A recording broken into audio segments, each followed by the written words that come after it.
දේශනා කළා තියෙනවා මේ 6 දෙනා විතරක් 7 දෙනා විතරක් නෙවෙයි මිය ගිහිලා තියෙන්නේ.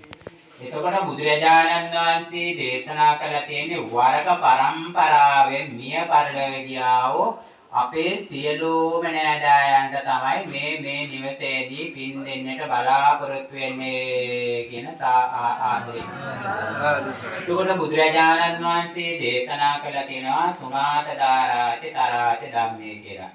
මේ පින්වත් පිරිසේ වගේම මේ පින්දාම් සිද්ධ කරන්නේ ඒ වගේම මේ මිය පරලොව ගිය ඥාතීන්ට මේ ලොකු කුඩා ඒ වගේම දූ දරුවල්ලාටත් ඒ වගේම අම්මලා තාත්තලාටත් මේ පින් රැස් කරගන්නේ කියන එක බුදුහාමුදුරන් වහන්සේ දේශනා කරලා තියෙනවා. ඒ වගේම මේ පින්වෙතුන් ඒක තමයි බුදුරජාණන් වහන්සේ දේශනා කරලා තියෙන්නේ.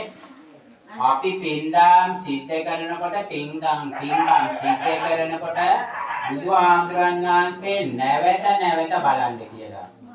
ඒක තමයි බුදුහාමුදුරන් වහන්සේ නැවත කියලා දේශනා කරලා තියෙන්නේ. ඒක තමයි අපි හැම දෙයක්ම කරනකොට අපි බලාපොරොත්තු වෙන්නේ මොකද්ද? මේ මිය ගියාට ඉස්සලා මේ කියලා දෙනාම පින් කරගන්නට ඕනේ. ඒක තමයි බුදුහාමුදුරන් වහන්සේ දේශනා කළා තියෙන්නේ.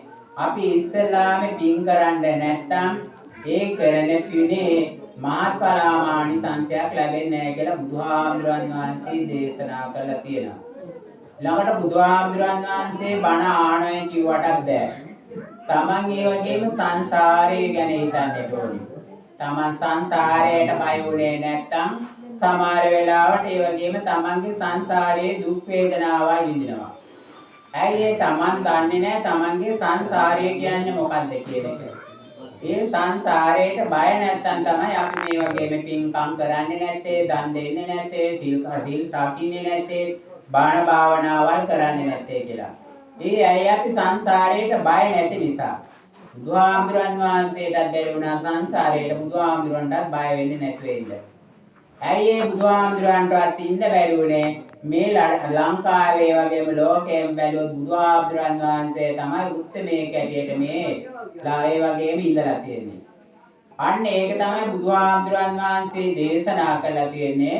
පින් කරනකොට ඒ වගේම මේවා අතින් අතට දෙන්න පුළුවන් දෙයක්ුත් නෙමෙයි. හිතෙන් හිතට දෙන්න පුළුවන් දෙයක්ුත් නෙමෙයි.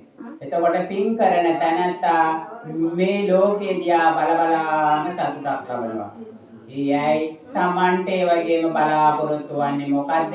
තමන්ගේ වගේම රැස් කරන කුසල කර්මයේ නැවත සිහිපත් කරන්න කියලා.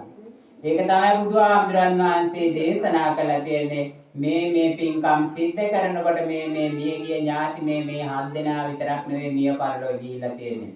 ඒත් ඉස්සලාම මේ මිය පරලොව යන්නේ ඉස්සලාම වේදනා පීඩාවල් දුක් විඳලා අසුචි මල මුත්‍රා වඩංගලක් ජීවත් වෙන්නට ඇති. ඒ අය ඒ ආත්මයේදී පව් කරලා තිබ්බොත් ඒ වගේම අපිට පව් පරිසම් වෙනවා. ඒක තමයි බුදුහාමුදුරන් වහන්සේ දේශනා කළා තියෙන්නේ. අපිට ඇඟෙන්න පුළුවන් කමක් නැහැ. අපිට කියලා බේරෙන්න පුළුවන් කමක් නැහැ. අපිට ඒ වගේම කවදා දවසක හරි යන්න එන්න බැරි වෙලා අතපය